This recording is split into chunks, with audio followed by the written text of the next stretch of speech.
judgment, to ask questions, seek accountability, and enable the public to make informed judgment based on what they hear and they observe. With this spirit, I welcome Her Excellency Sheikh Hasina to this press, and I thank you all for joining us today. Thank you. Mr. Prakash, our secretary, will introduce our guest on the dais and online.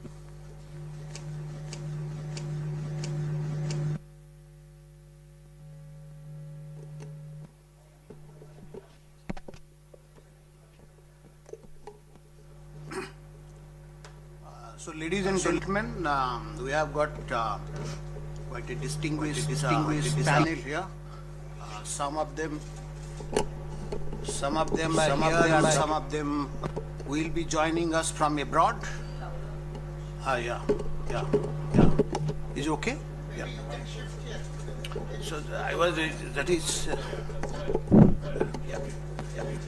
So So let me introduce. To begin with, I'm introducing Engineer Muhammad Ali Siddiq. He is the General Secretary of Bangladesh Human Rights Watch, and he is based in USA, but he is amidst us.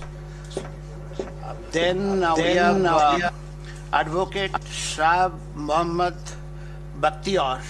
He is the Director of Bangladesh Human Rights Watch. Again. Then we have the famous cricketer. You all must be knowing him, Shakib Ali Hasan. He is the former member of Parliament, cricketer. He is joining us from Colombo, Sri Lanka. He is at the moment in Sri Lanka. He will be joining us. Then from London, the former diplomat and security analyst, Mr. Aminul Polash. So he will be joining us from London. Then Mr.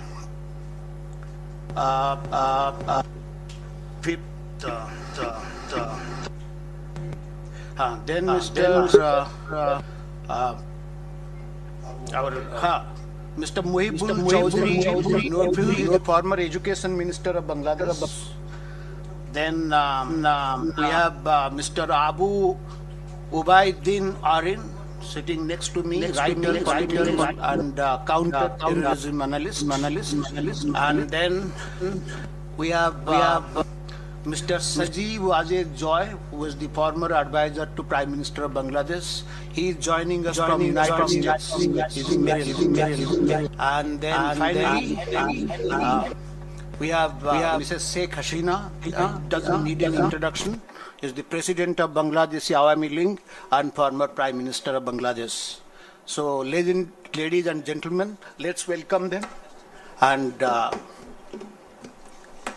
we are really the FCC. We all are grateful to you that all our distinguished panelists have come and spared their valuable time.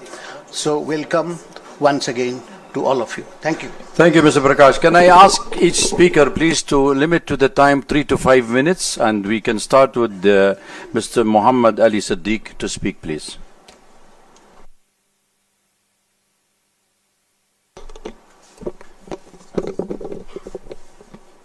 Good evening, everybody, especially the President of FCC.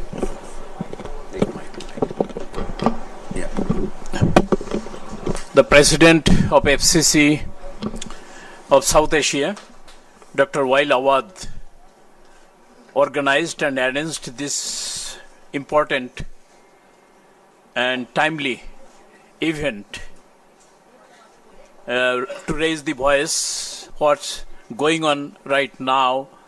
The beautiful country Bangladesh once was growing as an emerging country economically, socially, viably.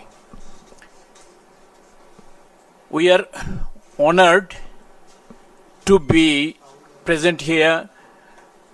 The former Prime Minister Sheikh Hasina is the chief guest, and she will deliver her important speech over here regarding the second anniversary of the crucial, disastrous, dangerous day, 5th of August 2024.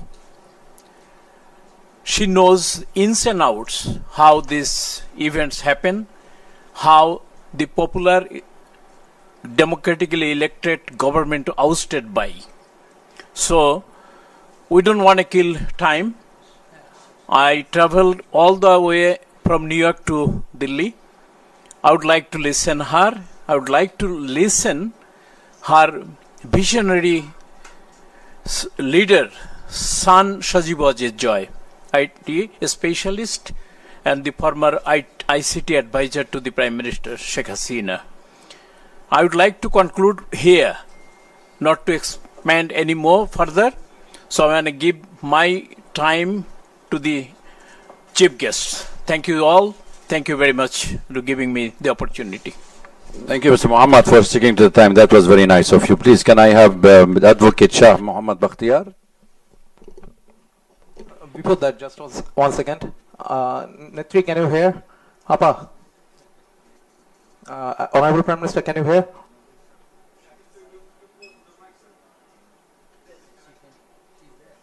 We can't hear you. You can hear. Can raise your hand. Just raise your hand. He's connected, it's fine. Yeah. Is okay. When her turn comes. Yeah, please go ahead. Good evening, everyone. Today is Honorable FCC Club President, and with FCC Club digital print media members. I am Advocate Shah Mohammad Bakhtiyar. I am here.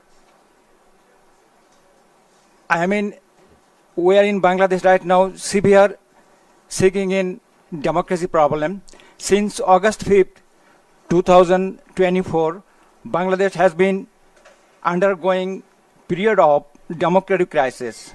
Dr. Yunus' occupation of the democratically elected government of Sheikh Hasina has caused nationwide crisis where the mob violence has resigned supreme. Law and order has been taken a back seat as the life of the many have been uprooted during this time. The Yunus administration did not follow the constitution and instead following their own rule as they used their power for their own benefit. The outright ban of the Awami League has not only disrupted in Bangladesh political scene, but ruined their human rights record as well. Political leaders have been wrongly killed and also thrown them into the jail without fair court trial. During his Dr. Yunus' 18-month ruling time, Bangladesh regressed as a nation economically. The growth in gross domestic product GDP decreased, causing unemployment to rise alongside the decrease in the law and order. Petty theft alongside other serious crime have been on the rise. To avoid taking responsibility for this, he hosted an election where the parties he picked were Jamaat and BNP. The parties they are favor to him. Both parties would go on to form a government in 2025 following Yunus' method. Diplomatically, we request help in the restoring stability in Bangladesh. We request a fair trial for Sheikh Hasina has and proper election where the Awami League government can contest so that democracy can be restored in Bangladesh. Thank you. Thank you for all. Thank you very much. Also, can I have Saqib Al Hassan online, please? Can you hear us, Saqib Bhai? If Saqib is there. Wait, one thing happened. He is currently playing in Sri Lanka. So he sent a message, voice message recorded to me right away. He's playing the semi-final of Sri Lanka Premier League. I'm playing it. over here. Okay. Can we go live? Can we go live?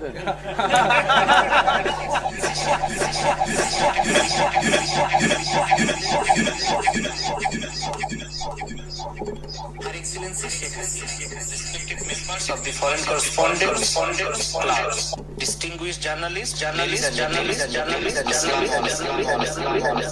আমি একজন বাংলাদেশী হিসাবে আপনাদের সামনে কথা বলতে চাই। August মাস আমাদের ইতিহাসের গভীর আবেগের মাস। এই মাসে আমরা শ্রদ্ধার সঙ্গে স্মরণ করি আমাদের জাতির ইতিহাসের গুরুত্বপূর্ণ অধ্যায়গুলো এবং সেই সব মানসিক যাদের আত্মত্যাগ আমাদের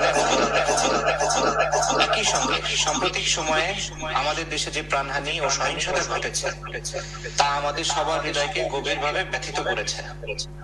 যারা প্রাণ হারিয়েছেন শিক্ষার্থী, সাধারণ মানুষ, আইন শৃঙ্খলা রক্ষাকারী বাহিনীর সদস্য কিংবা অন্য যে প্রতিটি জীবনই ছিল একটি পরিবারের পরিবার, একটি মায়ের সন্তান, আমাদের দেশের অমূল্য সম্পদ। আমি তাদের সবার প্রতি গভীর শ্রদ্ধা পরিবারগুলোর প্রতি আন্তরিক সমবেদনা প্রকাশ করছি। যারা আহত হয়েছে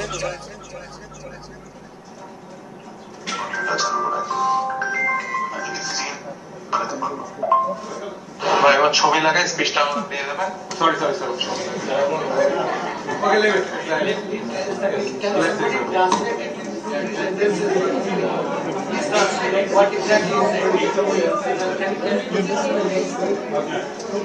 Okay, we will get the translation later on for those who are interested in the cricket to listen.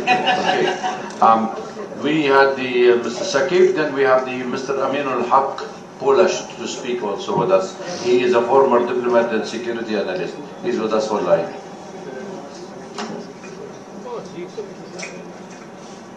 Unmute yourself, please.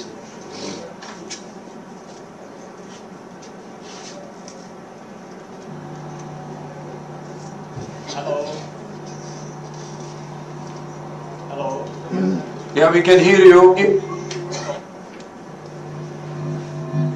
evening.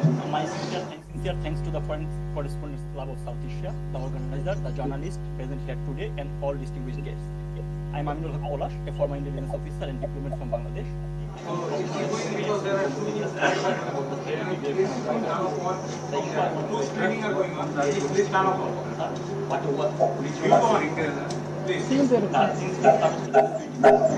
Bangladesh has faced the rise of terrorism and Islamic extremism.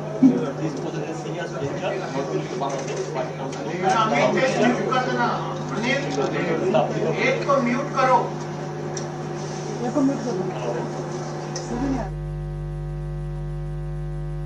Hello. Yes, Polash, Mr. Polash, please speak. Hello. Yeah, we can hear you.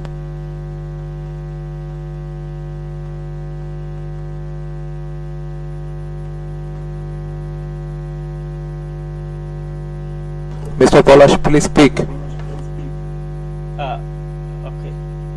Am I audible now? Yeah. So, let me begin with the recent facts. On 24th July 2026, a powerful IED hidden inside an umbrella was found under the Motijil metro station. On 31st July, a pressure cooker bomb was recovered near a tea stall in Ashulia Shabad. On 1st August, bomb-like objects were reported near Mirpur 10 and Farmgate metro station. And just days before, on 3rd August, a bomb kept in a bag exploded in Borishal, severely injured 3 people. These are not isolated incidents. They are early warning signs. An IED doesn't appear by accident. It requires knowledge, material, testing, delivery, target selection, and logistical support. When such incidents appear in warning signs, an IED doesn't appear by accident. It requires knowledge, material, testing, delivery, target selection, and logistical support. When such incidents appear in different parts of the country with increasing regularity, it shows that extremist actors have developed both capability and network. The authorities remain in denial. There has been no visible action against the networks behind these incidents, no meaningful arrest, and no serious public explanation. The Home Ministry has categorically rejected the presence of militancy in Bangladesh, even as warning signs continue to appear on the ground. Bangladesh has seen this denial before. Immediately after the BNP Jamaat alliance came to power in 2001, extremist procession appeared across the country chanting, Bangla will be Afghan, we will be Taliban. When the notorious JMB terrorist Bangla Bhai emerged, the government dismissed him as a media creation. That denial gave militant networks the space to organize and expand. The consequences were severe. In 2005, JMB carried out coordinated bomb attack across 63 districts of Bangladesh. On 21st August 2004, grenades were thrown at Awami League rally to assassinate Sheikh Hasina and eliminate the party leadership, killing 24 people and injuring more than 300. The 10-truck arms haul showed how Bangladesh was used as a route for weapons intended for insurgent networks in the region. Even a foreign diplomat was not spared. British Ambassador, High Commissioner Anwar Chaudhuri was attacked at Shahjalal's shrine in Sylhet. So when the current authorities deny the return of militancy, I don't hear the reassurance. I hear history repeating itself. The important question is this. Anil, connect me, please. The I have to important stop you here. I'm sorry. We have a problem. We have a problem with your audio. Apologies for everybody. We will continue with the program until we fix your audio, please. Just bear it with us, okay? Because we have we will come back to you. May I ask Abu Ubaida Arin to speak, please?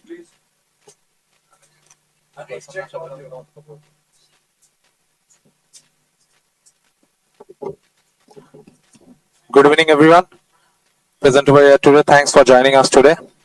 And special thanks to everyone who is broadcasting in Bangladesh, despite of government's technocratic electronic dictatorial statement of not letting our Prime Minister, the former Prime Minister of Bangladesh, our party president,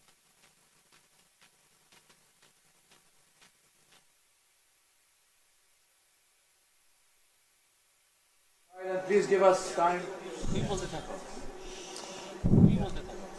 So I want to remind of a promise. In 2009, our leader Sheikh Hasina made a promise to the youth.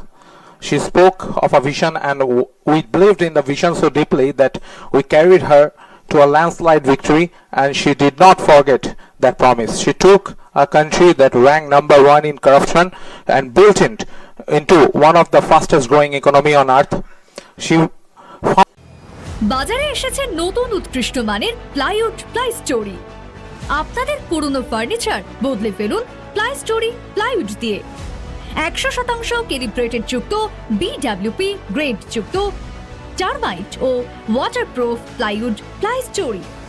সেই সঙ্গে এই প্লাইউডে রয়েছে 30 বছরের warranty. তাই দেরি না করে আজই কিনে ফেলুন plywood ply story.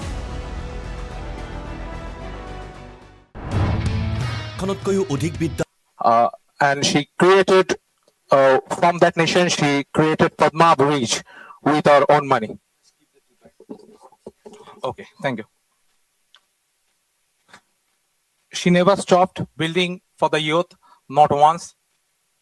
And late today, she sits in exile because of a conspiracy meticulously designed to turn the youth against her, to use the youth, the very generation she built for as instruments, and dismantle the future. Look at where we stand now. The ranking of Bangladeshi passport is at the lowest point in memory. Our youth cannot travel abroad even for their studies.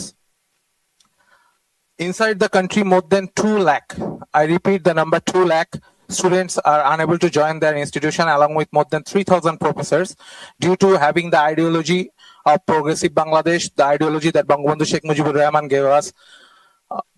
They can't join because supporting Bangladesh Student League. This is going on in Bangladesh.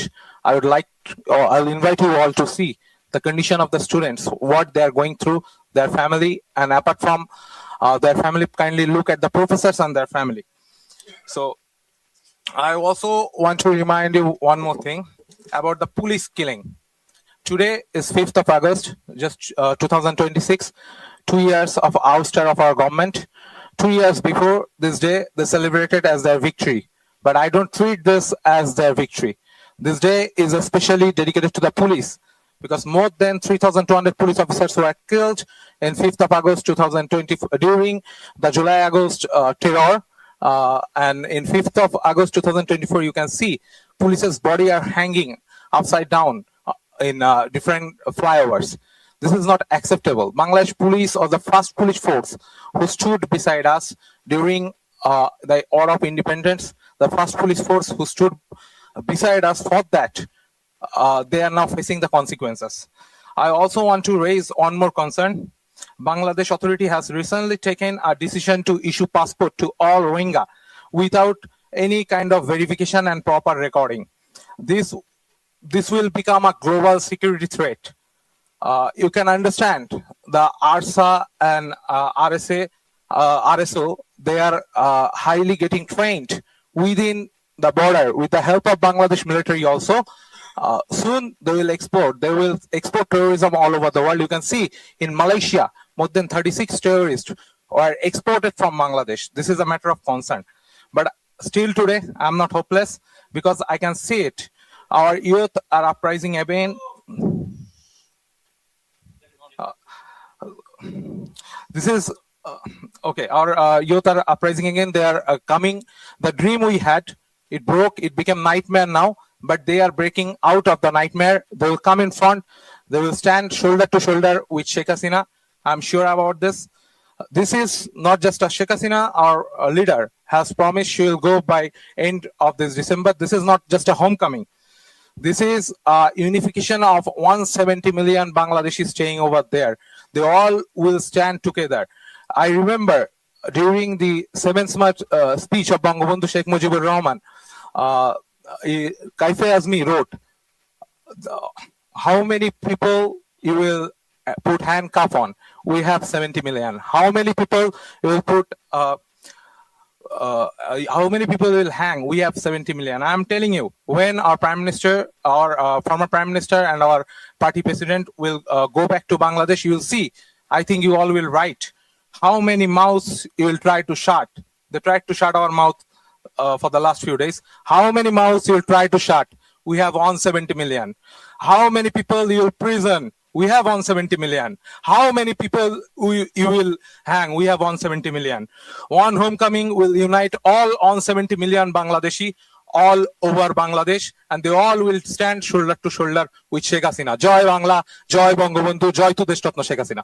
Thank you. Thank you very much. I would request Anil. Okay. Anil. Can't you hear me? Anil? Mike, Anil. Okay. Okay. Can you hear me now? Okay, Anil, I would like that portion of yours to be quiet in that side, please. I want quietness. I don't want disturbance. Now we are reaching to a very crucial moment. Please be quiet, okay? So now I will call Mr. Mohibul Hassan Chaudhry, Mohibul Chaudhry Nofal, former minister, please to address the gathering. Thank you. Thank you. Distinguished guests, journalists, Honorable President of Foreign Correspondents Club, thank you for the opportunity to address today's esteemed gathering. Today, while we appear before you in New Delhi, our hearts are with the people of Bangladesh. Our leader, President of Bangladesh Awami League, who has served the nation as Prime Minister for 20 years in 4 terms, will address this event. Ladies and gentlemen, today marks 2 years since the violent ouster of our government in Bangladesh. And many of you are aware, a lot has happened over the last 2 years and the months leading to August 2024. When the uprising against our government began, our young people were told violent ouster of a government will lead to a discrimination-free Bangladesh. Instead, the past 2 years have left our country deeply divided and in a state of anarchy and chaos. Hope had been replaced with hate. Dreams have turned into nightmares. Prosperity have been replaced with poverty. Justice have been replaced with revenge. Ladies and gentlemen, today, through our leaders' address and presence, we urge our citizens, we cannot continue on this divisive and destructive path. It is time we chase unity over division, harmony over hatred, dialogue over confrontation, and justice guided by rule of law, not revenge. Ladies and gentlemen, today, across Bangladesh, millions of our citizens are struggling with high inflation and unemployment. Opportunities for young people are shrinking. Violence against women and children, journalists, lawyers, business people, and ethnic and religious minorities continue unabated. Anarchy and chaos rule society, not politics. It is, and this must change. Too much has been lost, too many lives are affected. We, as a political party, believe democracy and economy to thrive, an inclusive political polity must be established. It is in that spirit our leader Sheikh Hasina has expressed her desire to return to Bangladesh. Her and our party's objective is not to seek revenge, but fair justice and harmony. We seek a Bangladesh where political differences are resolved through democratic dialogue, where every citizen will enjoy rights under the law.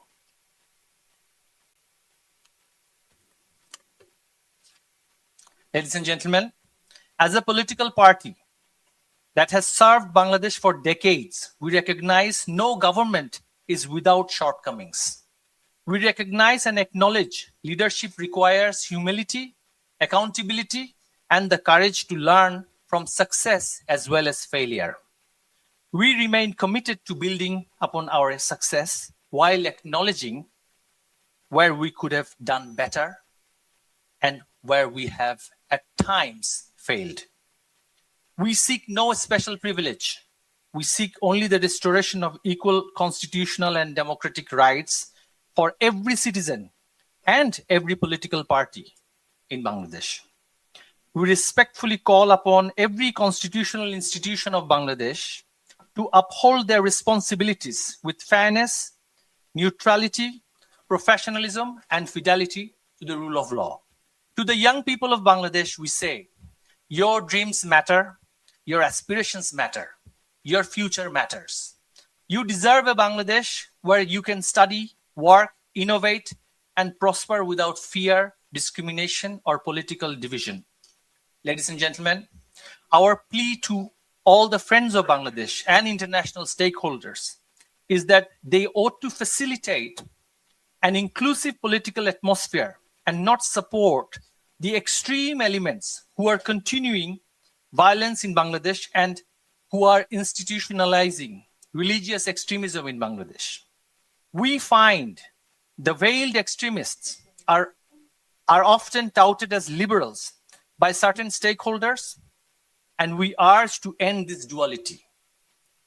To our people, we urge, let us come together, not as opponents, but as one nation.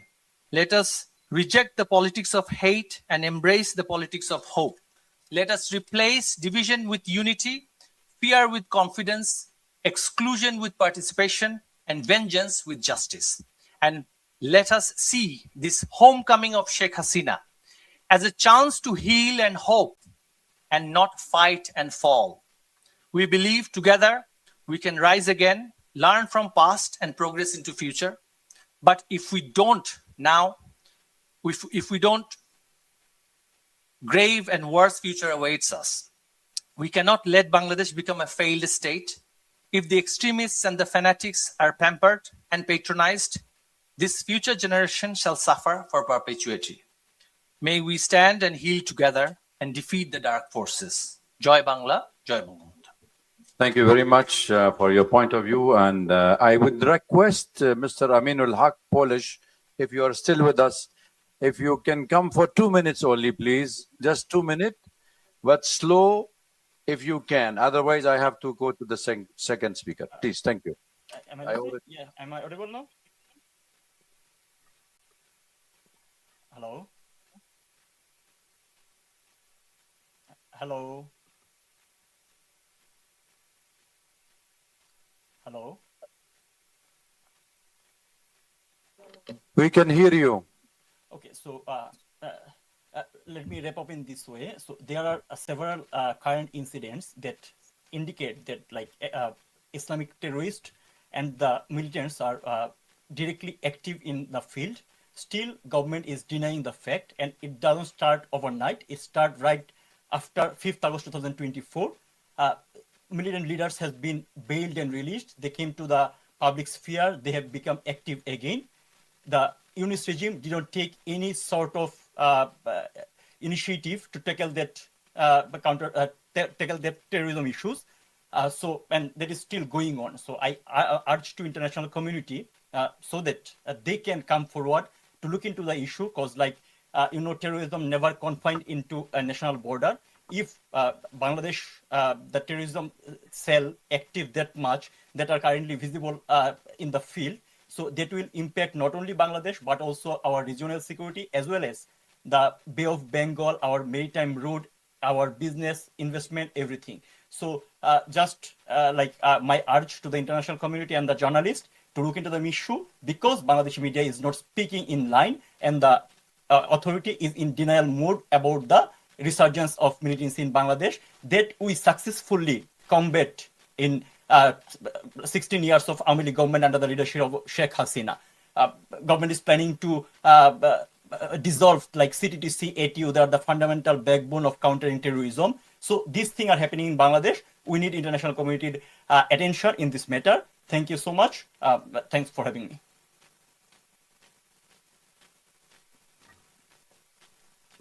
May I now request the key speaker, Mr. Sajib Wajid Joy, former ICT advisor to the Prime Minister of Bangladesh.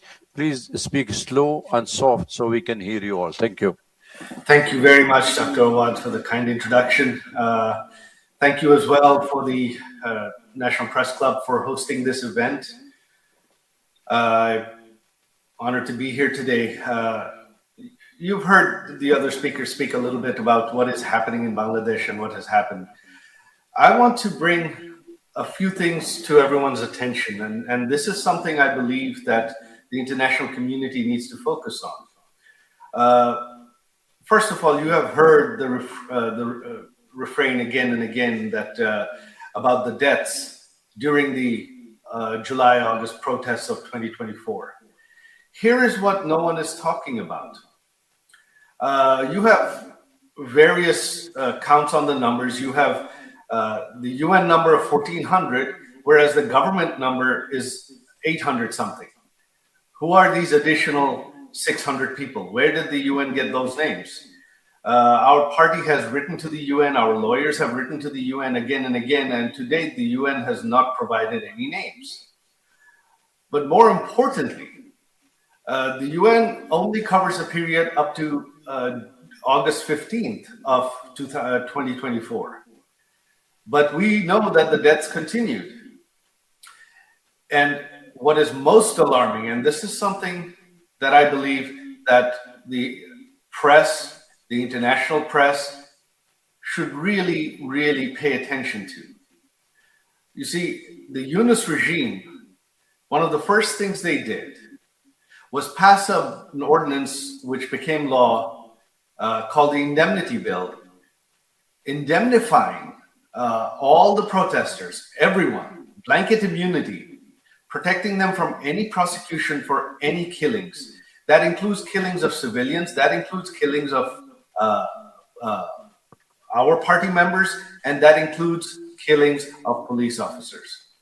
Today, the BNP government that is in power, they have ratified this ordinance, turned it into law, and this continues, which means that none of the police killings, we still don't know exactly the number of police deaths, none of the police killings can be prosecuted. So my question to you is this: are killings okay? Are killings acceptable? If you can have blanket immunity for protesters to kill police officers, to kill civilians, to kill Awami League members and leaders, then why blame anybody? That is the first issue I would like to focus on, the indemnity. I think this is something that has not been paid attention to.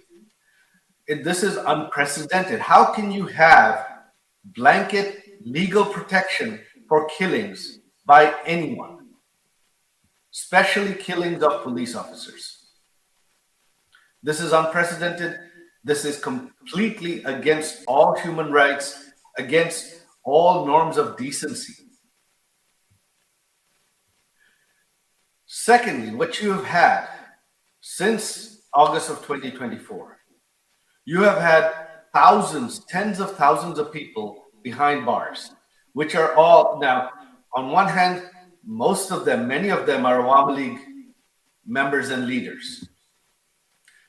Most of them are being held without any trial, without any due process, without any bail. Many of them are elderly, in their 80s. Their health is failing. Many of them have died in police custody. Not only that, killings in police custody have continued. We have documented them. We have put them up on our websites, on our Facebook pages, full list of names, exactly when, which prison they died, under whose custody. Most of them were young. They had no reason to die. They were all killed extrajudicially by the Yunus regime, and those killings continue even today. Outside of the prisons, during the Yunus regime, and even now, our party members are being hunted down and killed. Every few weeks, someone is killed somewhere. There is no due process. The police do not take any action, and the government protects these killers. So political killing in Bangladesh since August of 2024 has been legalized. This is Bangladesh today. And if any killings are legal, then why blame the Awami League at all? And finally, since 2024, not only Awami League members and leaders that have been behind bars, but anyone sympathetic to the Awami League. This includes journalists and businessmen, especially journalists, editors, owners of newspapers and television channels who were seen as pro-Awami League, have been behind bars for over 2 years now. You are the press club. Imagine if half of you, your members, your journalists, your editors, your media owners were held behind bars without bail, without due process, without charges, without trial for an indefinite period of time. Can that be imagined in any country? Is that possible in any country? Is that legal in any way? That is a gross, gross violation of human rights, of freedom of speech. And this is something I believe that should certainly alarm the international media community. This is what's happening in Bangladesh. So Bangladesh today is a failed state. It's not a failing state. It is a failed state. There is no human rights. There is no freedom of speech. Even prior to this event, intelligence services went to the headquarters and offices of every major media outlet, every major newspaper, and instructed them clearly not to rebroadcast this event, not just to rebroadcast this event, but not to provide any coverage from any international media on this event. They're not allowed to share links from foreign media on their websites. Any journalists that were seen as still sympathetic to our government or against this government, many of them were fired even in the last couple of days.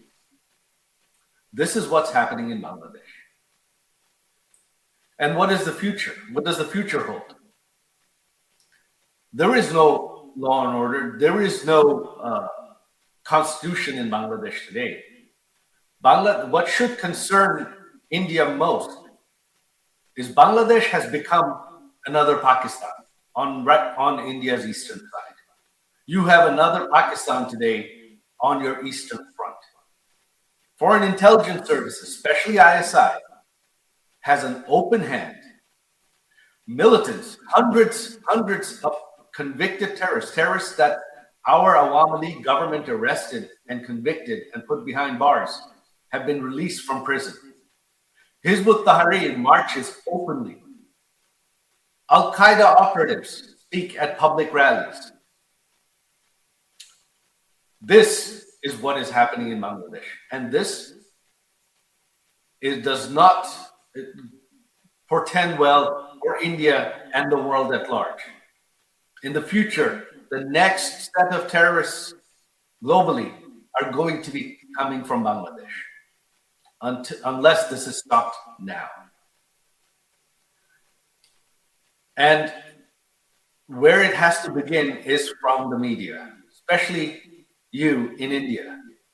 You are the world's largest democracy. Your media has reach. You cannot take this as a sensational story when only when something sensational, headline-worthy happens. This is something you have to cover every day. This is something that you have to raise international awareness of. If you raise it, the international media will pick it up. If the international media covers it, it will come to the attention of international leaders. That is what needs to be done. If that is not done, then Bangladesh's future is bleak. India's future security is bleak. As to what the future holds, who knows? But right now, this is the future. The Constitution doesn't exist. Even if we hope that in 4 years there will be an election in Bangladesh, who knows what form it'll take. The BNP, running unopposed, has a 2/3 majority. They can amend the Constitution however they want and ensure that the elections are set up just like the Yunus regime did so that the BNP wins. What you have now is not justice. You've heard our former Minister Naufel talk about this. What is happening is not justice. What is happening is political exclusion of the opposition of the largest political party in Bangladesh in order to grab and hold on to power. That is what is happening in Bangladesh. This is democratic and electoral manipulation. That is all it is. The BNP knows that the Awami League is allowed to speak freely. People of Bangladesh are not happy right now. The economy has collapsed in the last 2 years under the corruption of the Yunus regime, and that corruption continues today under their economic mismanagement, both under the Yunus regime and the current regime. Bangladesh is on the verge of total collapse. In a few more years, the economy will have collapsed and Bangladesh will turn into a rogue state. The time to act is now. And I urge you, the place to start is in the media. We need you to bring the world's attention to this. With that, I conclude my speech. Thank you very much. Thank you very much, Dr. Awad and the National Press Club for hosting us. Joy Bangla.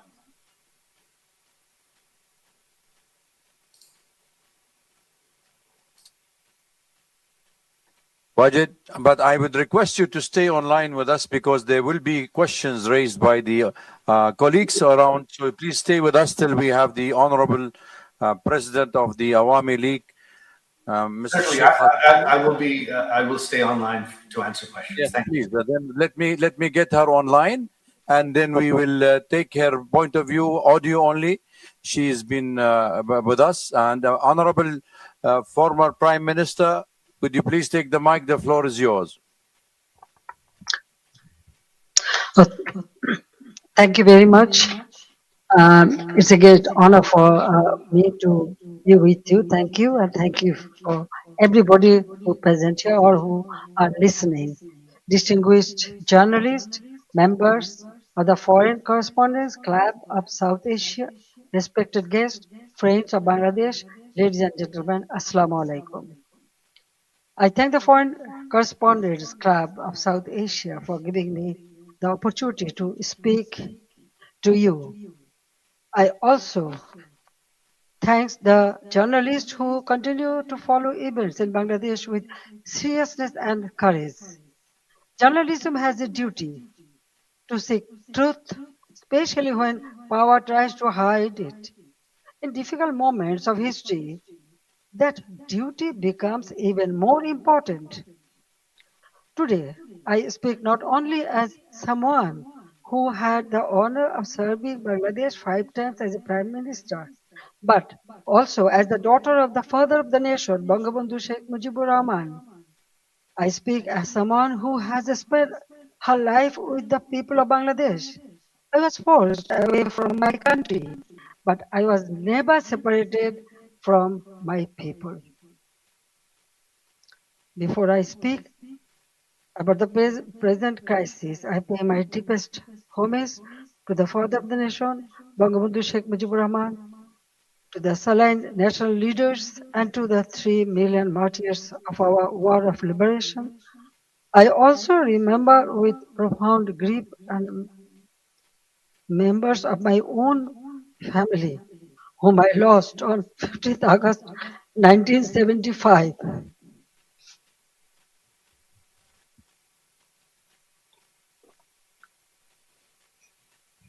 Today is also the birthday of my beloved brother Sheikh Kamal, who was 2 years younger than me.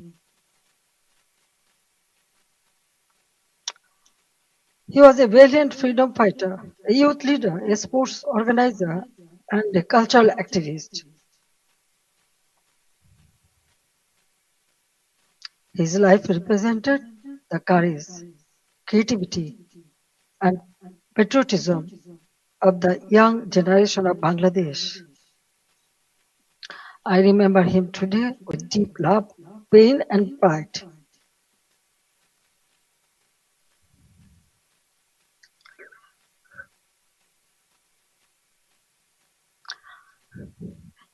Ladies and gentlemen, for the last 2 years, I watched my beloved Bangladesh suffer.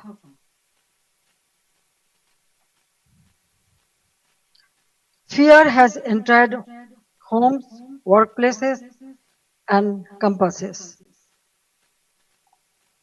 This is not the Bangladesh we built. This is not the Bangladesh for which 3 million people sacrificed their lives in 1971.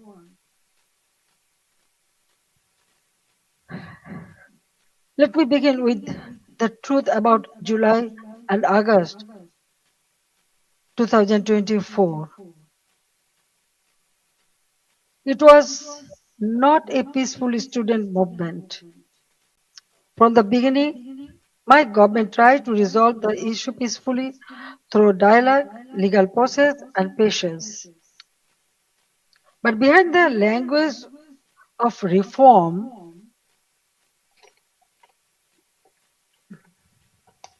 organized groups were working to turn students' demand into violent political instrument. In 2018, responding to student demands, we abolished the quota system. In 2024, when the High Court annulled the decision, the government appealed because we wanted to uphold the abolition. I personally took the initiative for dialogue with the students and invited them to Ganabhavan, the Prime Minister's residence. 3 ministers also held discussions with them. A quota reform movement was turned into a one-point demand for my resignation. False propaganda was spread in a planned way. Genuine students were emotionally manipulated, while organized groups used their movement as cover for violence and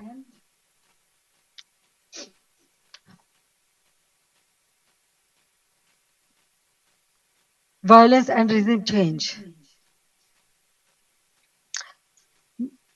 Muhammad Yunus himself said This was a meticulously designed movement led by a mastermind. His own words expose the truth. It was not simply a spontaneous student protest. There was no visible or responsible leadership. Instructions were given invisibly. It was organized, directed, and used to create a path to power outside the ballot box. From July 15th, the character of the movement changed. Killings, arson, attacks, and looting began. State property was destroyed. Bangladesh television was attacked and set on fire. So was different buildings like Setu Bhavan, the Directorate General of Health Services, the EPI vaccination program building, Farmgate Metro Rail Station, flyover, Mohakali Elevator Expressway, science research facilities, the Disaster Management Office, a national database center, a COVID-19 special hospital, Bangladesh Medical University, residential hotels, industrial facilities, businesses, prisons, and including Noshingdi and other district jails were attacked, vandalized, or burned. All the terrorists, criminals were released. Awami League offices were vandalized across the country. Leaders and workers were attacked and killed. Homes of ministers and senior figures associated with my government were looted and burned. The media was also targeted. Nearly 50 media center, private television stations, and newspaper offices were attacked or set on fire. Journalists were killed. Law enforcement agencies came under organized attack. Police, Sepai, the other officers were killed and their bodies were hung from flyover. Around 460 police stations were outposted or set on fire, and in some, personnel were trapped inside buildings and burnt alive. Weapons were looted. Officers were beaten to death. According to persecuted police members, at least 3,000 personnel were killed, attacked, tortured, or subjected to serious violence. So, I ask a simple question. In such a situation, what is the duty of law enforcement? When police stations are burned, government buildings are attacked, public infrastructure is destroyed, officers are killed, and weapons are looted, does the state have no duty to protect life and property? In every country, law enforcement has a responsibility to protect citizens, state institutions, and their own lives. This is not a crime. That is the duty entrusted to them by law.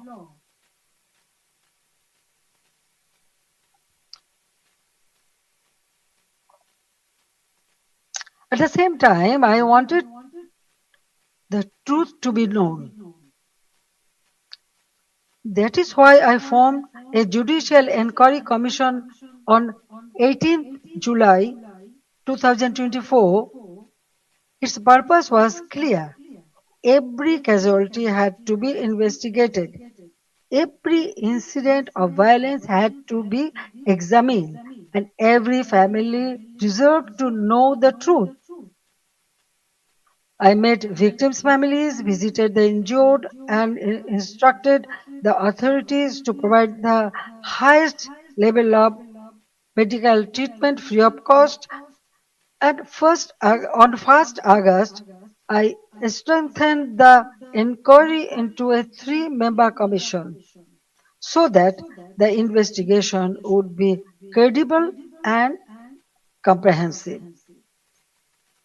But after seizing power, the illegal interim government led by Muhammad Yunus stopped the investigation. They did not allow the truth to come out. They gave indemnity to those who involved in the killings.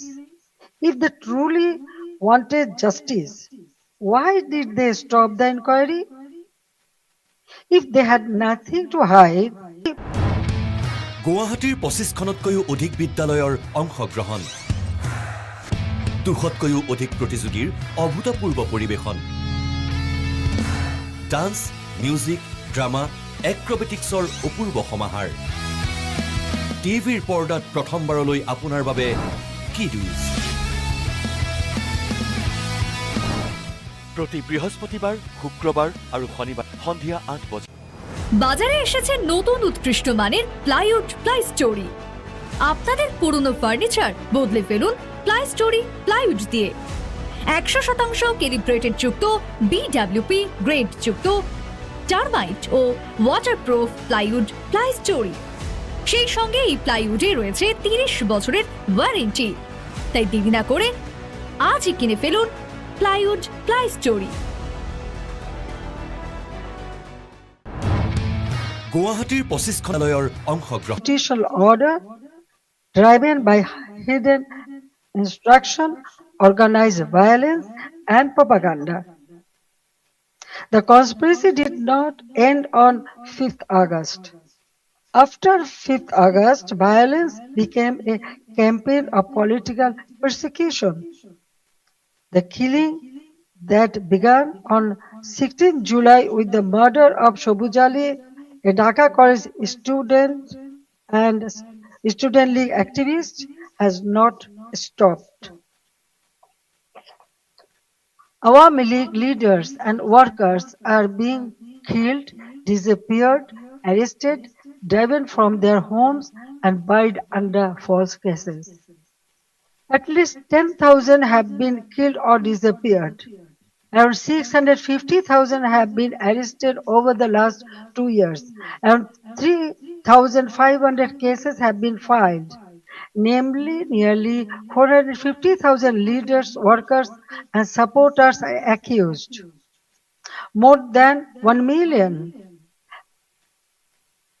others have been listed as unnamed accused. Against me, more than 600 cases has been filed. Women activists of Chhatra League, student organization, youth league, other affiliated organizations are facing abuse, humiliation, torture in custody. Many leaders and workers have also died in prison amid documented accounts of torture, denial of medical treatment, deprivation of food, negligence, and denial of basic rights. The persecution is not limited to the Awami League members of only. The member of minority community, judges, lawyers, intellectuals, cultural figures, journalists, professionals, workers, even rickshaw pullers, farmers, ordinary citizens have been attacked, arrested, or accused in murder cases. No one who stands for the spirit of the liberation war is safe. Symbols and memorials of our liberation war have been destroyed. Freedom fighters have been humiliated with garland of shoes. The historic residence of Bangabandhu Sheikh Mujibur Rahman, the Bangabandhu Memorial Museum at Dhanmondi 32 has been attacked and demolished in phases. This is not random violence. This is an attempt to erase the spirit of the liberation war from Bangladesh. Muhammad Yunus himself spoke of pressing a reset button to whip away the country's previous history. They want to erase the Liberation War, they want to erase Bangabandhu, they want to rewrite Bangladesh against the foundation on which it was born. Convicted war criminals have been released, militants and top terrorists have been freed. Even after a state election brought the BNP to power, the situation did not change. Bangladesh remains a grip of fear, terror, repression, economic hardship, and deep insecurity. Now, look at the condition of the country. The progress we built has been destroyed, and ordinary people are paying the price. GDP growth has fallen to 2.22% compared with 6.80% during the Awami League government. Industrial production has fallen sharply. For the first time in 54 years, the industrial sector has faced negative growth. Defaulted loan in the banking sector have reportedly risen from 13% to 47%. Poverty has increased from 18.60% to 46.8%. Investment has turned negative.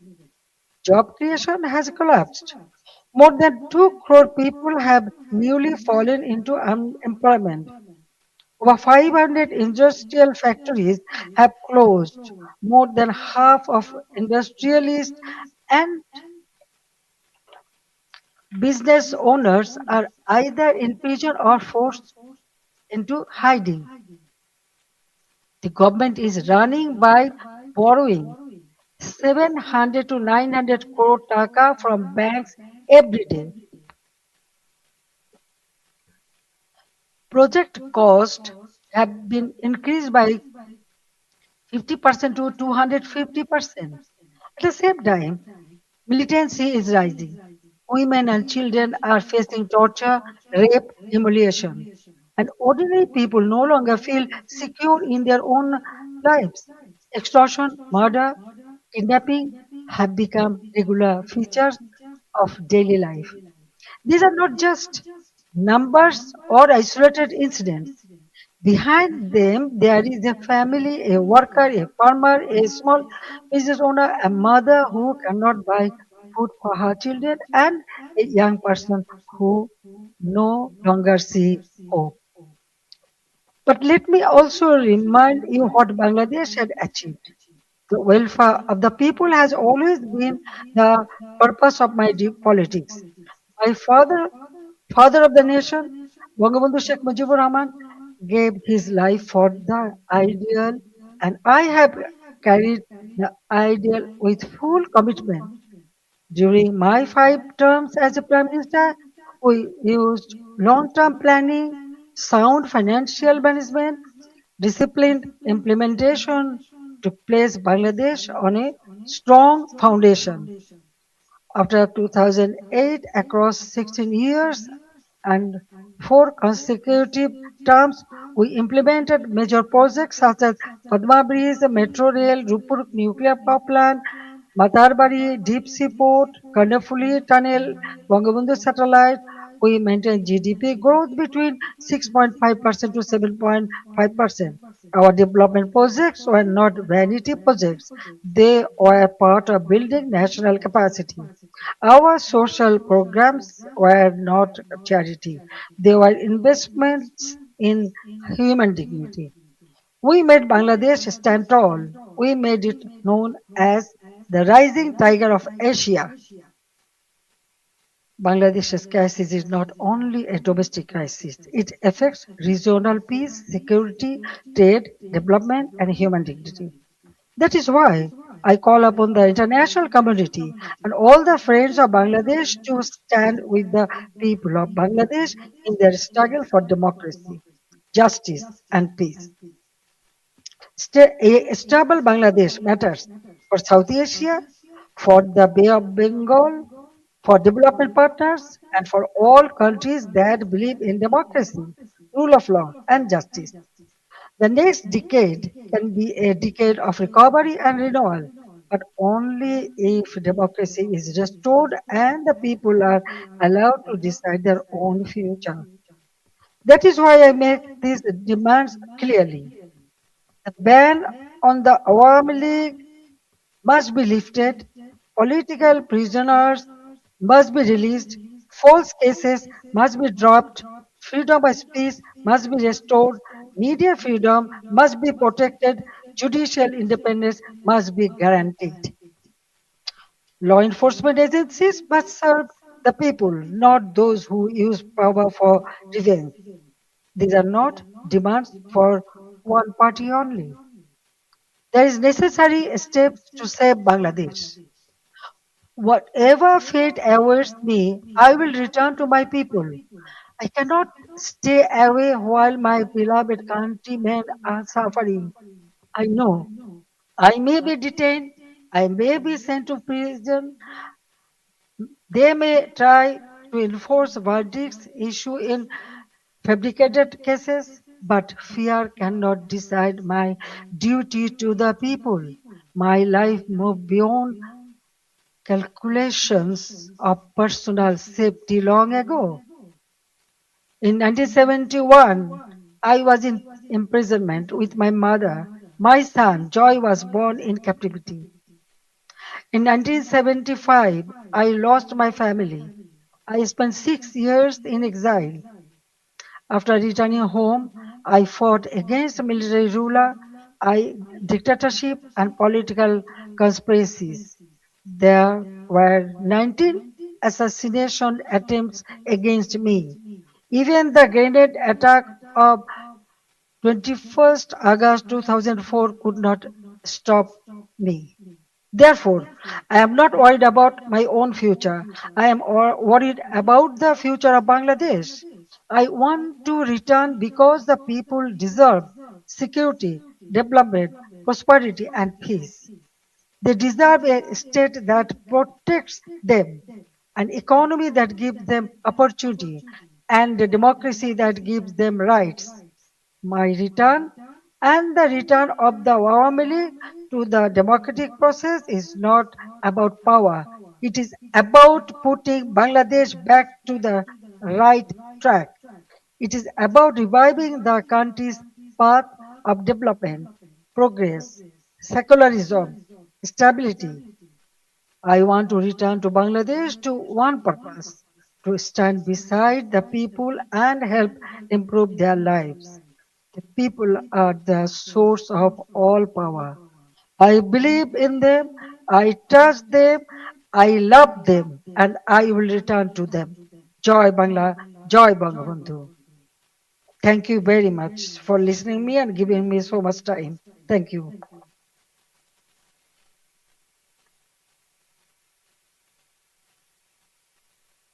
For side input, and I would request you please to take a couple of questions from our colleagues before you go, and then we can direct the question to some other people. Venkat, please. I'll give. Just give me Venkat. Wait for the mic, and we'll give priority to our members. Then I'll give you. Just let me. Thank you.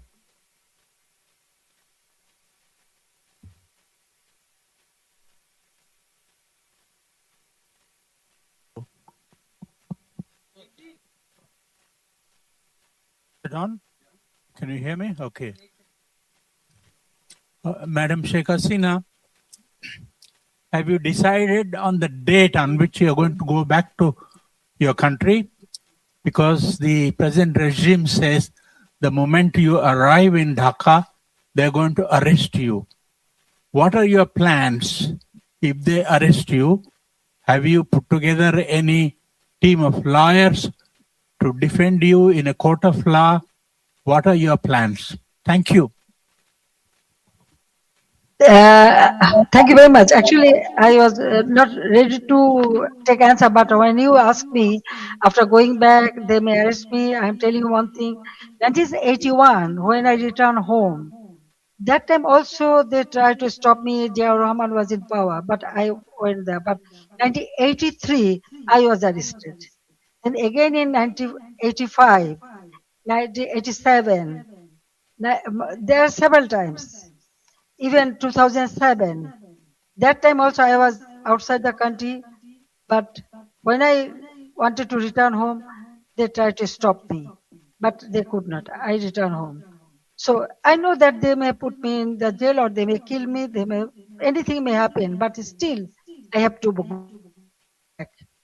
You are friend of Bangladesh. You are here. I know you will support me. So the people's support, it is very important for me. Yes, I am with them.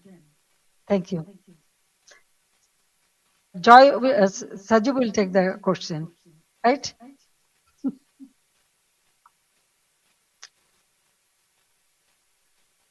I hope Madam Hasina can answer this question. Sajib is a US citizen. The US ambassador to India has recently visited Bangladesh and expressed his confidence in Mr. Tariq Rahman's leadership. And Sajib is, of course, I'm aware that you have dual citizenship, Bangladesh as well as the US. But how do you view the US ambassador's remarks and his support also offering further deepening of trade relations with Bangladesh? And also, you said, Sajib, that Bangladesh runs the danger of becoming another Pakistan. But you are aware that one two countries, the country of domicile, the United States, under President Trump, has a particularly close relationship to Pakistan and is now building one with Bangladesh. So should Madam Hasina return, how do you intend to, where do you see the future of relations with the United States? Thank you. Thank you for your question. Look, the United States has its own goals. Yes, this is I'm a dual citizen. What Ambassador Gore's remarks, they are simply diplomatic remarks. Those are standard things any diplomat is going to say. And the current U.S. administration, their focus is on trade. They are not focused on democracy, human rights, any of that. Their focus is to increase trade with the U.S. No matter what. So that is what the policy this administration is continuing. However, as you are very familiar, in the U.S., it is a very democratic country. The government changes, policies change completely, and the U.S. has close relations with Pakistan now, but a few years ago they didn't. So this can all change very quickly.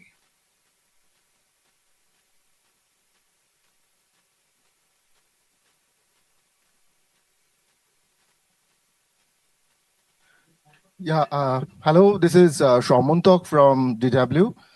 So my question is that since you want to go back to Bangladesh, all of you said that, what's your plan, how to enter Bangladesh, and have you had any conversation with the current government at any capacity?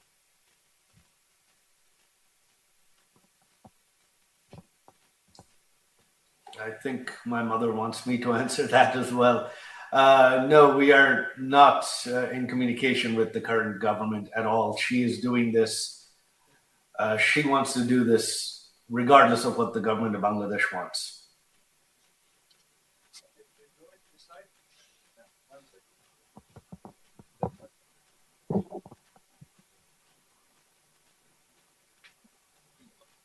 Good evening.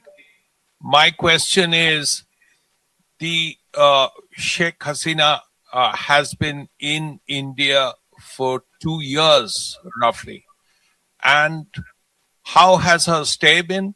Has she been in touch with the government of India and its officials? And the fact that she's keen to go back, is this something the government of India is aware of? And how does the government feel? Because the Prime Minister of India in the past has said that Sheikh Hasina is my sister. Well, obviously, the fact that she wants to go back has made international headlines, so I'm sure there isn't anyone in India who is not aware. With regards to how they're treating her, they are treating her like a head of state. They are treating her very well. She's staying with the full services and security of head of state. They have shown her, Prime Minister Modi's government has shown her the utmost respect, and for that I am eternally grateful.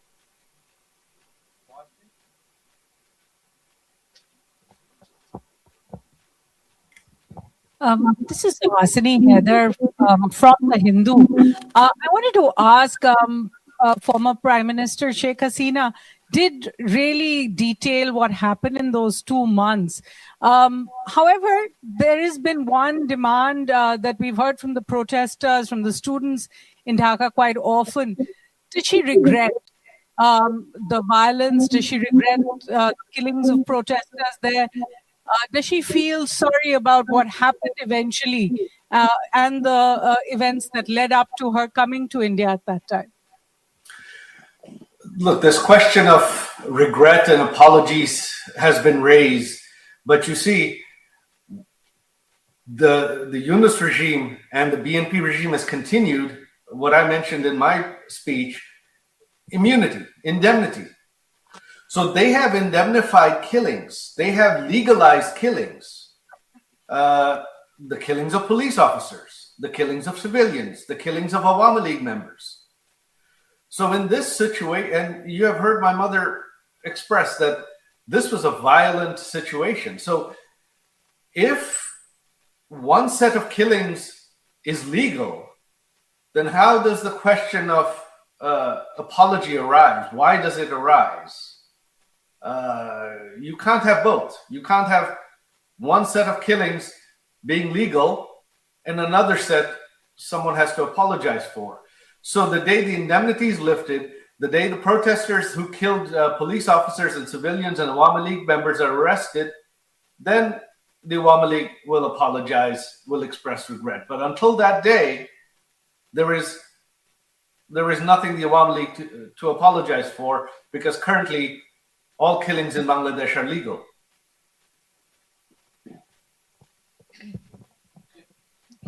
My name is Sultana Rahman. I'm from Bangla News Network.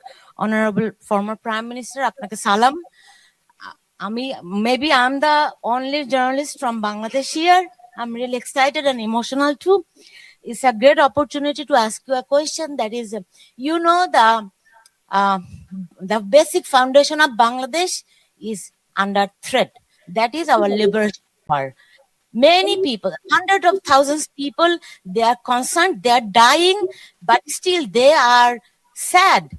They are upset about the history, what is happening on our history in 1971. And my question is to you. I talk all walks of life. They asked me when she's coming. You told that you are coming in December. What is your actual plan? Thank you so much. Unfortunately, my mother is the only one that can answer that. I think she has left. She's not. No, I am here. I can answer. No problem. Well, you see, I just declare that I am coming. I am going to Bangladesh. Okay. Now the date and everything. Of course, when time will come, I will tell you. I told everybody. I hope that the people. Actually, I received response from all the people. So I believe that Bangladesh people suffered a lot, but I cannot take it, and that's why I decided to go back. The time, December month is our victory month. So I want to go back in the month of December. I know I may face anything, but what happened? Bangladesh needs reconciliation. Bangladesh needs constitutional development and constitutional position. Bangladesh people should have their constitutional right, justice. Now they have nothing. Economically, everything ruined. Politically, there is no such politics. No one can talk. No one can speak. Yes, there was the election. Everybody say, oh, yes, this is a good election. Okay, fine. Then why the persecution is going on? Still they are arresting our people, torturing them, killing. Why? So I believe in democracy. I believe in secular democratic system. So that's why I want to go back, and the time and everything will go. And the history. Now already they destroyed all our symbols of our victory. The liberation war, our victory. But everything has been destroyed. So we have to bring it back. Because this country we liberated, it is our pride. So I want to bring back that pride for our people, and so they can stand by themselves and proudly they can say that we liberated the country, so our history should prevail. That's all. And thank you very much. You speak always in favor of our liberation victory. But at this moment, you know what is happening. Those who lost the war, now they are praising them. They are okay. I don't want to make much comment. Thank you.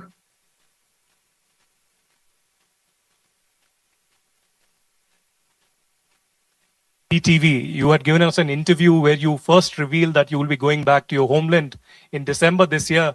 But I also want to communicate. Your son just said that there's no communication happening with the government. But would you want some kind of a back channel with the government before you revisit and return to your homeland, or would you want some kind of a mediation to happen from any neutral party or any neutral country?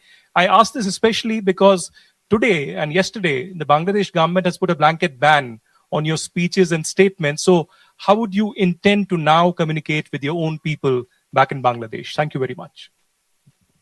India is our friendly country. Anytime Bangladesh is in a disastrous position, India always stand behind them. And they give shelter every time. 1971, then 75, and still. Now, government to government relationship, that is different. But India always has been a great friend, and I know they will remain that.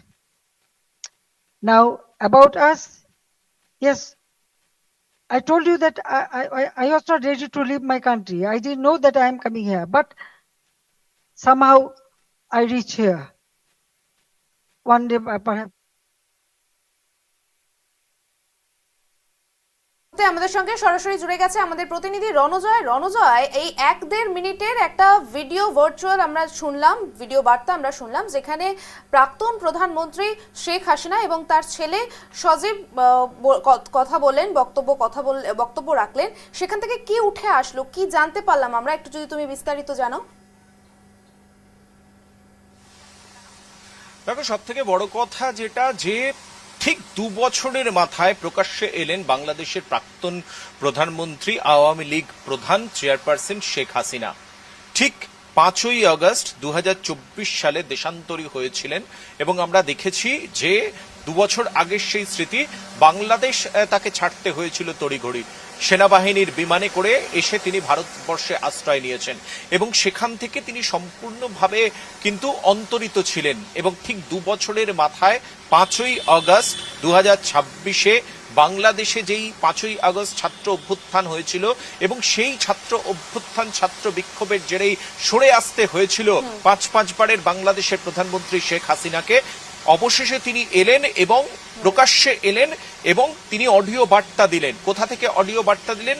New Delhi থেকে যে foreigners journalist club রয়েছে সেখান থেকেই কিন্তু তিনি বক্তব্য রাখলেন এবং সেখানে অত্যন্ত উল্লেখযোগ্যভাবে শেখ হাসিনা তিনি যে বার্তা দিয়েছেন সেটা যথেষ্ট গুরুত্বপূর্ণ। শুধুমাত্র বাংলাদেশ নয়, আন্তর্জাতিক রাজনীতির ক্ষেত্রেও বাংলাদেশে ফিরতে চান শেখ হাসিনা, বাংলাদেশের মানুষের কাছে ফিরতে চান, মানুষের পাশে ফিরতে চান এবং এই মুহূর্তে বাংলাদেশের যে কন্ডিশন ইকোনমিক থেকে শুরু করে ললেসনেস থেকে শুরু করে সামগ্রিকভাবে সেই অবস্থার পরিবর্তন চান শেখ হাসিনা।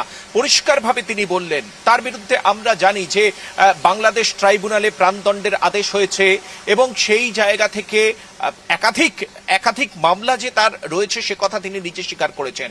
৬০০টি মামলা রয়েছে এই মুহূর্তে শেখ হাসিনার নামে এবং বাংলাদেশে যেভাবে এই ছাত্র আন্দোলন হয়েছে, আজকে ২ বছর পরে সরাসরিভাবে এই ছাত্র আন্দোলনকে স্বতঃস্ফূর্ত ছাত্র আন্দোলন এই আন্দোলন ছিল না। এমনকি যে কোটা মুভমেন্ট ছিল সেই কোটা মুভমেন্ট নিয়ে ছাত্রদের সঙ্গে গণভবনে ডেকে তিনি আলোচনা করেছিলেন এবং কমিশন তৈরি করে দিয়েছিলেন এবং সরাসরিভাবে টার্গেট করেছেন অন্তর্বর্তী সরকারের প্রধান ছিলেন মোহাম্মদ ইউনুস।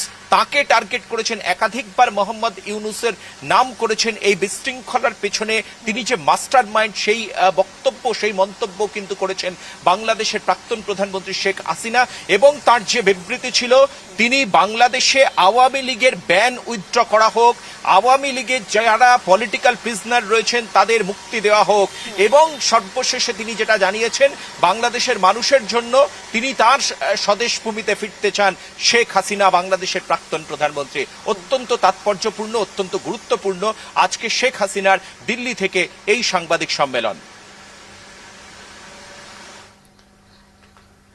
বাংলাদেশে এখন নির্বাচিত সরকার চলছেন, তিনি তার কিন্তু বাংলাদেশে গেলেই ফাঁসির সাজা হবে বলেও শোনা গেছিল। তাহলে তিনি কি করে পরিকল্পনা করছেন আবার সেখানে যাওয়ার? সব থেকে বড় গুরুত্বপূর্ণ বিষয় যেটা ছিল, একদম শেখ হাসিনা এই ২ বছর, একদম পাক্কা ২ বছর তিনি সম্পূর্ণভাবে নিশ্চুপ ছিলেন। মাঝে মধ্যে আমরা কিছু কিছু সময় তার অডিও বার্তা পেয়েছি, কিন্তু এই সরাসরিভাবে পাবলিকলি সামনে আসা, সাংবাদিক সম্মেলনে হাজির হওয়া, সেখানে অডিও বার্তা, আমরা যে শেখ হাসিনার অডিও বার্তা শুনলাম এই ২ বছরের মধ্যে এই প্রথম। ইতিমধ্যে কিন্তু বাংলাদেশের সরকার পরিবর্তিত হয়েছে। অন্তর্বর্তীকালীন সরকারের প্রধান ছিলেন মোহাম্মদ ইউনুস, তারপরে খালিদা রহমান তিনি প্রয়াত হয়েছেন, তার ছেলে তারিক রহমান এই মুহূর্তে বাংলাদেশের প্রধানমন্ত্রী। বিএনপি বাংলাদেশে সরকার গড়েছে এবং আওয়ামী লীগ ব্যান করা হয়েছে। কিন্তু একজন বাংলাদেশের প্রাক্তন প্রধানমন্ত্রী বঙ্গবন্ধু শেখ মুজিবুর রহমানের কন্যা, তার একদিকে স্বদেশভূমি হচ্ছে বাংলাদেশ, অন্যদিকে রাজনৈতিক তীর্থ হচ্ছে বাংলাদেশ এবং সেই জায়গায় তিনি বলেছেন যে ১৯৭১-এর মুক্তিযুদ্ধের আন্দোলনের কথাও কিন্তু আমরা তার মুখে শুনেছি এবং ভীষণভাবে নস্টালজিক হয়ে পড়েছিলেন। তিনি বলেছেন যে প্রায় ৩ মিলিয়ন মানুষের মৃত্যু হয়েছে, শহীদ হয়েছে বাংলাদেশের ১৯৭১-এর আন্দোলন। অর্থাৎ এই যে রক্তক্ষয়ী আন্দোলন এবং সেখান থেকে যে অ্যাচিভমেন্ট এবং সেখান থেকে বাংলাদেশের মানুষের পাশে থাকা, তার দল আওয়ামী লীগ ব্যান্ড হয়েছে, তার প্রাণদণ্ডের আদেশ হয়েছে ট্রাইব্যুনালে এবং সেই জায়গা থেকে তার দলের আওয়ামী লীগের কর্মী নেতৃত্ব তারা ঘর ছাড়া, তারা অনেকে প্রাণ হারিয়েছেন, তারা অনেকে আহত হয়ে হাসপাতালে রয়েছেন, তাদের ঘরবাড়ি পুড়িয়ে দেওয়া হয়েছে, ভাঙচুর করা হয়েছে। এই অবস্থাতে আজকে যেমনটা শেখ হাসিনা জানালেন যে তার সরকারকে নাকি টার্গেট করানো হয়েছে এবং ইচ্ছাকৃতভাবে সরানো হয়েছে, সেই ব্যাপারে তোমার কি মন্তব্য? একদম পরিষ্কারভাবে শেখ হাসিনা তিনি একটু আগেই তোমাকে যে কথাটা বলছিলাম যে বাংলাদেশ সরকারের অন্তর্বর্তীকালী প্রধান হিসেবে মোহাম্মদ ইউনুসকে দায়িত্ব দেওয়া হয়েছিল। যেই মোহাম্মদ ইউনুস তিনি পুরস্কার পেয়েছিলেন, তিনি নোবেল পুরস্কার মোহাম্মদ ইউনুসকে দেওয়া হয়েছিল এবং সেই জায়গায় এই বিশিষ্ট এই মানুষ এবং সেই মোহাম্মদ ইউনুসকেই কিন্তু master mind, coat unquote master mind বলে অভিহিত করেছেন শেখ হাসিনা এবং তিনি বলেছেন যে ছাত্র আন্দোলনকে সামনে রাখা হয়েছে এটা স্বতঃস্ফূর্ত বা শান্তিপূর্ণ ছাত্র আন্দোলন ছিল না এবং যেই কমিশন, যেই কোটা নিয়ে যে আন্দোলন হয়েছিল তার তিনি শান্তিপূর্ণভাবে তার সরকার সেটাকে নিয়ন্ত্রণ করতে চেয়েছিল এবং সেই উদ্দেশ্য নিয়েই কিন্তু গণভবনে ছাত্রদেরকে ডেকে পাঠিয়েছিলেন শেখ হাসিনা এবং কমিশন তৈরি করে দেওয়া হয়েছিল। পরক্ষণেই কিন্তু শেখ হাসিনা এটাও বলেছেন সেই কমিশন কিন্তু সম্পূর্ণভাবে খারিজ করে দিয়েছেন, ভেঙে দিয়েছেন মোহাম্মদ ইউনুস। অর্থাৎ এই জায়গা থেকে এই যে মুভমেন্ট ছিল এবং যেটা বলা হচ্ছে তিনি কোট আনকোট এই মন্তব্য করেছেন ফলস প্রোপাগান্ডা চালানো হয়েছে। তুমি জানো যে এই দীর্ঘ ২ বছর একজন বাংলাদেশের প্রাক্তন প্রধানমন্ত্রী নিশ্চুপ হয়ে থাকা কার্যত এবং ঠিক এই ৫ই আগস্ট যেদিন তিনি বাংলাদেশ থেকে তার স্বদেশ ছেড়ে আসতে হয়েছিল, বাংলাদেশে রীতিমতো পালিয়ে আসতে হয়েছিল বাংলাদেশ ছেড়ে ভারতবর্ষে সেনাবাহিনীর কপ্টারে করে, সেইখানে ঠিক ২ বছরের মাথায় ৪৮ মাসের মাথায় মুখ খুললেন আওয়ামী লীগ প্রধান শেখ হাসিনা। যেই জায়গা থেকে তার বাংলাদেশে ফেরা সম্পূর্ণভাবে এই মুহূর্তে কিন্তু তার প্রাণদণ্ড রয়েছে, যদিও বাংলাদেশ সরকার বারংবার বলা হচ্ছে যে কেন তিনি রয়েছেন তাকে ফেরত পাঠানো হোক। শেখ এই রকম হাসিনার বিষয়গুলো সরকার তো আওয়ামী রয়েছে। লীগকে কি কোনোভাবে ভারত সরকার সাহায্য করছে বা করতে পারে ভবিষ্যতে? এই সম্পূর্ণ বিষয়টাই এক্সটার্নাল অ্যাফেয়ার্স মিনিস্ট্রির বিষয়। এই বিষয়ে এক্সটার্নাল অ্যাফেয়ার্স মিনিস্ট্রি কি ভাববে, কি চিন্তা ভাবনা করবে। দুই দেশের মধ্যে মৈত্রী চুক্তি রয়েছে, বাংলাদেশের সঙ্গে ভারতবর্ষের মৈত্রী চুক্তি রয়েছে, গঙ্গা পদ্মা নিয়ে রিভার যে চুক্তি সেই চুক্তিও রয়েছে। তো কার্যত সম্পূর্ণ বিষয়টাই কিন্তু একদম কেন্দ্র সরকারের বিষয়, কেন্দ্রীয় সরকারের বিদেশ মন্ত্রকের বিষয়। এই বিষয় নিয়ে প্রধানমন্ত্রী বা স্বরাষ্ট্রমন্ত্রী তারা কি চিন্তা ভাবনা করবেন, এক্সটার্নাল অ্যাফেয়ার্স কি চিন্তা ভাবনা করবে, অবশ্যই সেই পদক্ষেপের কথা পরে নিশ্চয়ই জানা যাবে। কিন্তু আজকে 5ই ধন্যবাদ আগস্ট তোমায় দিল্লি রণজয়, থেকে তুমি অনেকটা যে তথ্য speech আমাদের সামনে তুলে ধরলে। এবার আমরা সরাসরি শুনে নেব যে কি বললেন Sheikh Hasina.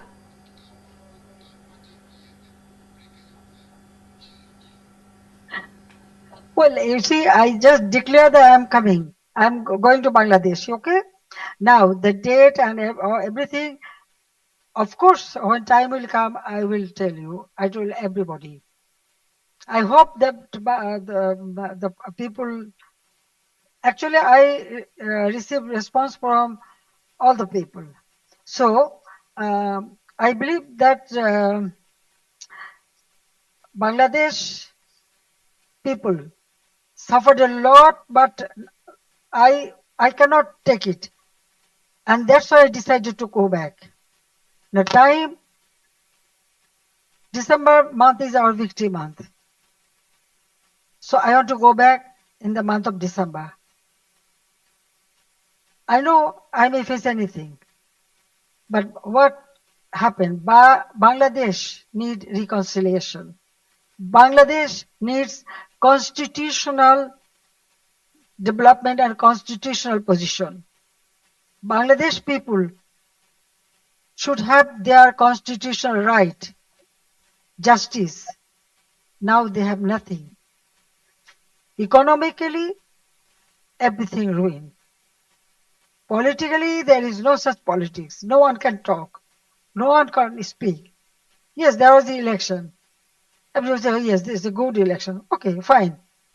Then why the persecution is going on? Still they are arresting our people, torturing them, killing. Why? So I believe in democracy. I believe in secular democratic system.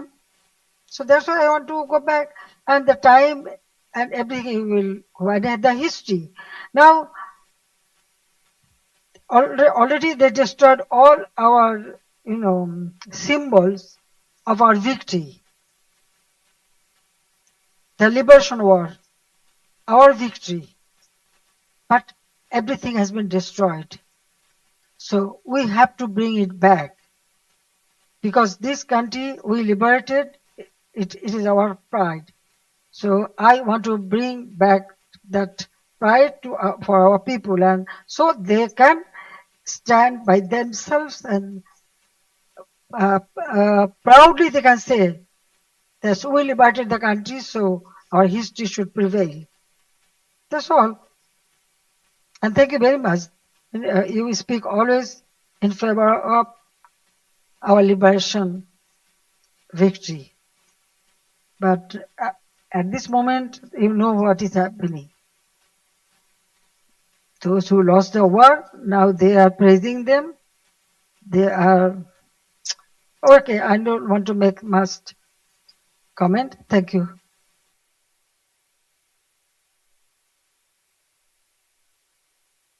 এক্টিঙতটো তুমি একেবাৰেই হিট। এতিয়া ৰান্ধি দেখুৱা ছুপাৰ হিট। গপছত মই ৰান্ধি দেখুৱাম। আছে নহয় দ্য বেষ্ট এভৰিডে মছলা, প্ৰতিদিনৰ ৰান্ধা এভৰিডে মছলা, দেশৰ সোৱাদ। গুৱাহাটীৰ 25খনতকৈও অধিক বিদ্যালয়ৰ অংশগ্ৰহণ, 200তকৈও অধিক প্ৰতিযোগীৰ অভূতপূৰ্ব পৰিৱেশন,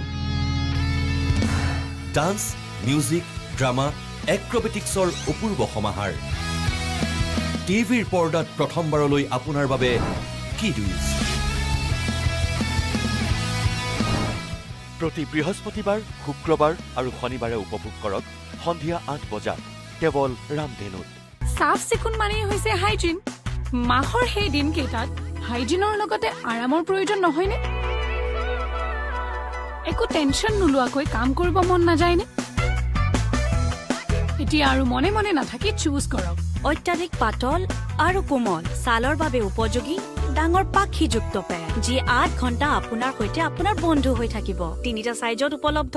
আদিয়া জৰুৰী। সুস্থ নাৰী, সুস্থ সমাজ।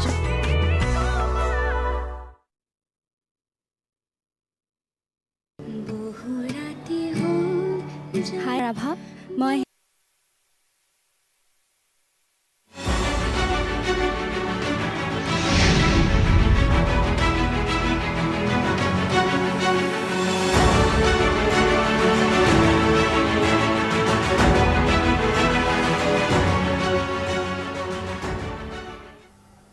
নমস্কার, আমি শ্রেয়া। দেশ বিদেশের খবরে আপনাদের স্বাগত। বিস্তারিত খবরে যাওয়ার আগে দেখে নেব হেডলাইন্স।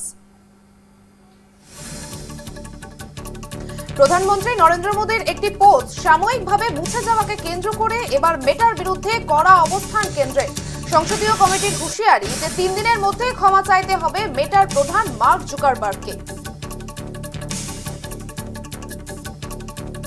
বাংলাদেশে ক্ষমতাচ্যুত প্রাক্তন প্রধানমন্ত্রী শেখ হাসিনার মৃত্যুদণ্ডের মুখোমুখি হওয়ার আশঙ্কা থাকা সত্ত্বেও দেশে ফেরার অঙ্গীকার করছেন। তার দাবি, অর্থনৈতিক সংকট ও গণতান্ত্রিক অবক্ষয়ের দিকে এগিয়ে যাওয়া বাংলাদেশকে রক্ষা করাই এখন তার দায়িত্ব। শিবসাগর ও চড়াইদেউ জেলার বন্যা কবলিত এলাকা পরিদর্শনে জেপি নাড্ডা। ট্রাক্টরে ঘুরে দেখছেন নেপালি খুঁটির বন্যা বিধ্বস্ত এলাকা। কেন্দ্রীয় স্বাস্থ্যমন্ত্রীর সঙ্গে রয়েছেন মুখ্যমন্ত্রী ডক্টর হিমন্ত বিশ্ব শর্মাও। শ্রীনগরে অনুচ্ছেদ 370 বাতিলের 7ম বার্ষিক উপলক্ষে বিজেপির Tiranga rally.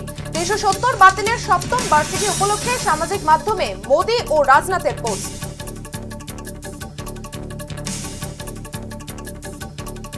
Glasgow Commonwealth games শেষ হতেই নিখোঁজ হয়ে গেছেন পাকিস্তান ও উগান্ডার মোট 5 জন বক্সার। ঘটনা ঘিরে চাঞ্চল্য ছড়িয়েছে। পাকিস্তানের বক্সার কুদারতুল্লাহ নিজের ইভেন্ট শেষ হওয়ার পর দলীয় হোটেল থেকে নিখোঁজ হয়ে যান।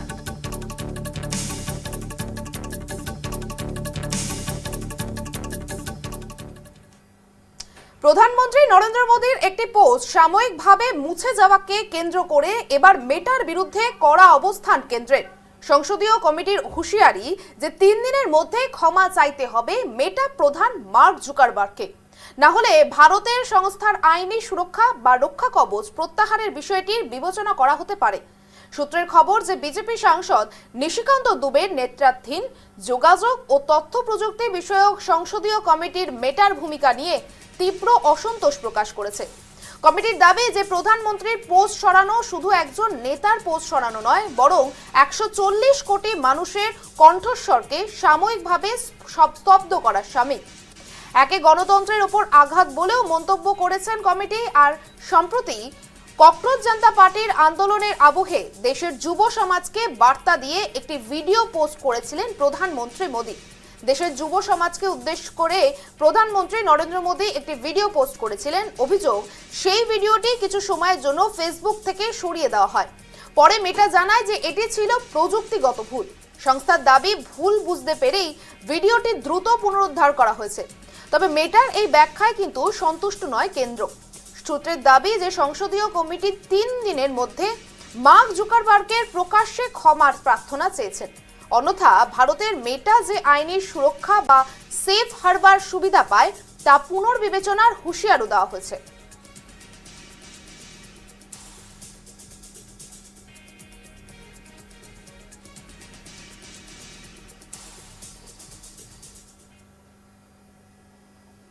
প্রধানমন্ত্রী নরেন্দ্র মোদীর শিক্ষার্থীদের উদ্দেশ্যে দেওয়া ভিডিও বার্তা ফেসবুক থেকে মুছে ফেলার ঘটনাকে কেন্দ্র করে আজ মেটার প্রধান বৈশ্বিক বিষয়ক কর্মকর্তা জোয়েল কাপলানের নেতৃত্বে একটি প্রতিনিধি দল কেন্দ্রীয় ইলেকট্রনিক্স এবং তথ্য প্রযুক্তি মন্ত্রণালয়ের সচিব এস কৃষ্ণনের সঙ্গে বৈঠক করেন।